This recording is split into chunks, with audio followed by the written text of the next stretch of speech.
श्री स्वामी समर्थ. आज सकाळी स्वामीचं माझं असं क्यूट असं भांडण चालू होतं, कारण तो मला चपाती बनवायला देत नव्हता. त्याला पाहिजे होतं बेलन, कारण त्याला पण चपाती बनवायची होती.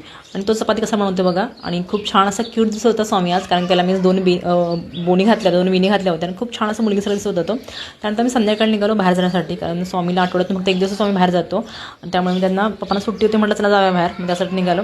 आणि पप्पाने दोघांना पण छान अशा टोप्या घातल्या, कारण थंडी होती इकडे, खूप थंडी चालू झाली आता मुंबईला पण, खूप गारठा होता. त्यांना दोघांना घातल्या.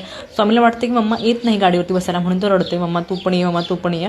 पप्पा पण हवा असतो, मम्मा पण हवी असते. आणि खूप रडत होता. त्यामुळे मी बसली गाडीवरती. म्हटलं आम्हाला जायचं होतं घेऊन गार्डनला, पण खूप घरातून निघताना लेट झाला, त्यामुळे अंदाज थोडा झाला. आणि त्यात समर्थला खायची होती शेवपुरी.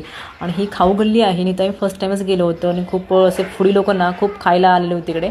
आणि खूप ते म्हणजे आम्ही शेवपुरी खाल्ली ना, खूप छान शेवपुरी होती. आम्ही तर फर्स्ट टाईमच गेलो होतो. त्यानंतर मी तेवढं ज्यूस घेतला, कारण इकडे खूप खाऊ गल्लीच आहे. इकडे खूप समोसे, वडापाव खूप ऐकायचं भेटतं.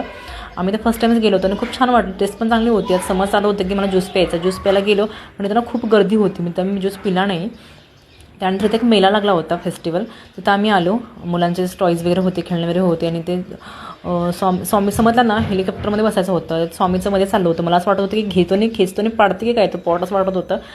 पण स्वामी तसं काही केलं नाही, तर फक्त हात टच केला, मग पप्पा ओरडले, पळत पुढे गेला. आणि त्यानंतर आम्ही ते तिकीट काढलं. आणि इथं समजला म्हटलं की बोटिंग कर, पण समजला बोटिंग करायची नव्हती, त्याला होतं हेलिकॉप्टर ते बसायचं. म्हटलं स्वामी पण छोटा आहे, स्वामी का बसणार नाही. त्यामुळे समजला बसवलो आम्ही. पण स्वामीचं चालू होतं की मला पण बसायचं म्हणून. दादा बसला आहे ना, मग स्वामीला पण होतं की मला पण बसायचं, पण स्वामी छोटा आहे त्यामुळे मी तिला काही बसवलं नाही. आणि खूप छान होतं इथं. संडे असल्यामुळे ना खूप पब्लिक होतं. आणि त्यानंतर इथे सोफा वगैरे होता, आम्ही बघत होतो. आणि ह्यांना काय वाटलं की आमचा सोफा आहे, असं घरात असायचं का दोघं पण खेळत आहेत. आणि स्वामी तेवढा दमवतो ना, एकदम धावा लागला ना, ऐकतच नाही. हा दोघं स्वामीसमोर धावतात आणि पप्पा त्यांना शोधत आहेत.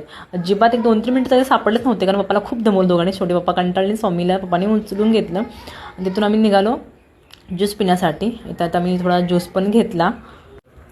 मग कसा वाटलं तुम्हाला आमचा मिनी ब्लॉग, नक्कीच कमेंट करून सांगा. चला तर मग भेटूया पुढच्या व्हिडिओमध्ये. Bye bye.